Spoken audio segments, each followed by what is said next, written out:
sorry to hear that. Would you like to take narcotics for the pain? No. I have 2 little kids, so I can't have anything that will maybe impair that. So I'd really like to stay away from narcotics if possible. Do you have a family history of osteoporosis? No. Is your second toe longer than your first toe? No? And who would win in a fight, a grilled cheese or a taco? Taco, obviously. Hi, Dr. Josh. Oh, what's up, Amid? So patient Matilda has a history of back pain, and she's not willing to take narcotics. Okay, we'll see what we can do with this. Thank you.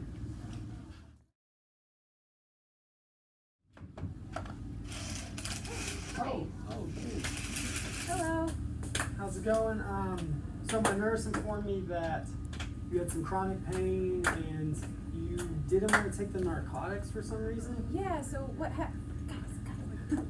happened is I was on my chair. She was trying to tell me that you thought they were unsafe. Well, I don't know what kind of Googling you're doing, but they're perfectly fine. If I'm prescribing to you, then they're safe. So if you don't want to take them... I mean, as you can see, I need to be able to take care of my kids, so... There shouldn't be any problem. I'll just give you the prescription for the narcotics. If you don't want to take them, then you can try to find some other resources to deal with your pain. But that's about all we can do here, okay? Hold on. Ow! Yeah, this is Josh. Yeah, give me 1 second. Yeah? Guys, we need to behave. We're in the hospital right now. So, no. I want to go home. No. Come on in. This is your attending speaking. Don't forget your medical training. Miss Matilda, I'm on Dr. Nelson's service. I'm Josh Brock. I'm a 4th year, and I'm here just to talk to you and help you today. Hey, It's nice to meet you.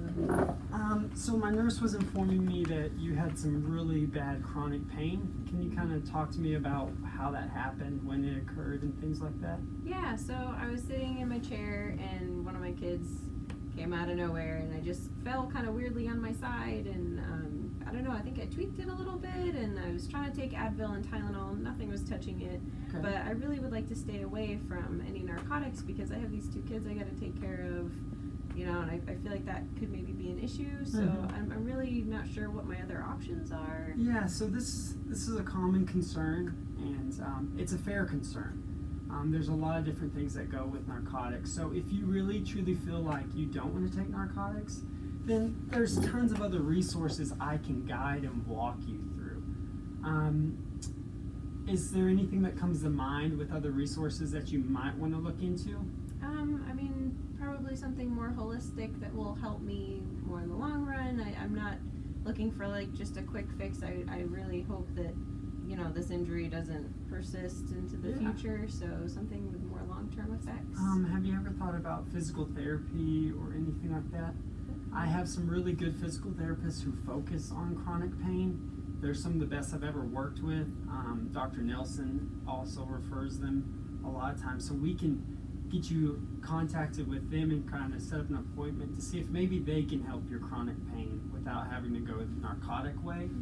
And if none of those works, those other resources, we can come back and rediscuss what might be the best option for you. Okay. Does that sound like it would work? Yeah, that sounds great. Thank you. Okay, I'm gonna go talk to Dr. Nelson and see what we can do, okay? All right. It was nice to meet you. Nice to meet you too. Thank you. The following are some key challenges and teaching points brought up by this scenario. Patient autonomy. Patients have the right to refuse certain treatments, and we as physicians need to honor their wishes and work with them to find other alternatives. Psychosocial situation. When working on a patient's treatment plan, we need to consider the need of both the patient and the family members. Communication. In order to provide patient-centered care, it is important for the student to actively listen, allow the patient to finish speaking, and ask open-ended questions. Controlled substances. This student is responsible for understanding the appropriate distribution of substances like narcotics that can have long-term dependency issues. Referrals. It is necessary to recognize our limitations and call upon the expertise of other medical professionals, such as pain managers and physical therapists. Using communication tools between one another ensures continuity of care for our patients. Brought to you by TQHSC School of Medicine, class of 2022, P3 Group 6, made in Lubbock, Texas. Used with caution. Medical claims are not guaranteed by any physician or medical network.